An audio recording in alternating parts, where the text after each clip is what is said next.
చంద్రబాబు నాయుడు అని చెప్తా ఉన్నా. ఈరోజు నకిలీ మద్యం హైదరాబాద్లో సోమాజిగూడ నుంచి కూడా నేను మాట్లాడుతా ఉన్నా. సోమాజిగూడ నుంచి నేను ధైర్యంగా దమ్ముగా రాష్ట్ర ప్రజలకి విజ్ఞప్తి చేస్తా ఉన్నా, రాష్ట్ర ప్రభుత్వాన్ని హెచ్చరిస్తా ఉన్నా, చంద్రబాబు నాయుడిని హెచ్చరిస్తా ఉన్నా, లోకేష్ని హెచ్చరిస్తా ఉన్నా. నేను చెప్పా, లై డిటెక్టర్ టెస్ట్కి జోగి రమేష్ సిద్ధంగా ఉన్నాడు అని చెప్పా. దానికి ఇంతవరకు సమాధానం లేదు.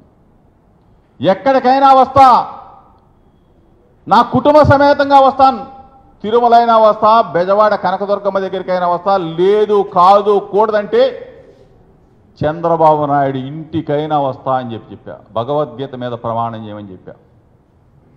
లేదు, ఇన్ని రోజులుగా నా మీద ఒక బురద తల్లి ఆ క్రీడను చూస్తూ రాక్షసానందం పొందుతున్న ముఖ్యమంత్రి చంద్రబాబు నాయుడికి, లోకేష్కి అసలు వ్యవస్థలను నాశనం చేస్తున్నారు. మీరు మీకు ఇచ్చిన మ్యాండేట్ని నాశనం చేస్తూ ఉన్నారు. ప్రజలు మీకు మంచి మ్యాండేట్ ఇస్తే ఆ మ్యాండేట్ని నాశనం చేస్తూ ఉన్నారు. ఇటువంటి దిగజారిపోయిన ఈ ప్రభుత్వాన్ని ప్రశ్నిస్తా ఉన్నా, నా ప్రశ్నలకు జవాబు చెప్పమని చంద్రబాబుని అడుగుతున్నా, లోకేష్ని కూడా అడుగుతా ఉన్నా. 99 రూపాయలకే మీరు బ్రాండ్ సరఫరా చేస్తున్నారు, బ్రాందీ ఇస్తున్నారు, విస్కీ ఇస్తా అన్నారు. అసలు ఎక్కడ అమ్మారు? ఏ షాపుల్లో అమ్మారు? ఎంత అమ్మారు? లెక్కలు తీయండి. నెల నెల మీ దగ్గర అకౌంట్ తీయండి, ప్రజలకు చెప్పండి.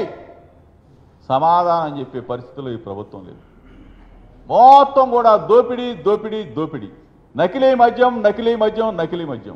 నారావారి సారా ఏరులై పారుతూ ఉంటే ప్రజలు వీళ్ళు దొంగ డిస్టరీల్లో, దొంగ ఫ్యాక్టరీల్లో, కుటీర పరిశ్రమలాగా సారా తయారు చేసి నారావారి సారాని బ్రాందీ షాపులకు పంపిస్తూ, బ్రాందీ షాపులలో బెల్ట్ షాపులకు ఇస్తూ, బెల్ట్ షాపులో డోర్ డెలివరీ చేస్తూ ప్రతి ఇంటికి కూడా పంపుతున్నారంటే ఒక్కసారి చంద్రబాబు నాయుడు అడుగుతా ఉన్నా. గ్రామాల్లో కుళాయిలు, నీటి కుళాయిలు, ఒక గ్రామం తీసుకుంటే నీటి కుళాయిల కన్నా బెల్ట్ షాపులే ఎక్కువ ఉన్నాయి. చంద్రబాబు నాయుడు మీటింగులోనేమో బెల్ట్ షాపులు వద్దంటావు, సమీక్ష సమావేశంలోనే బెల్ట్ షాపులు మొత్తం కూడా తీసేయండి అంటావు.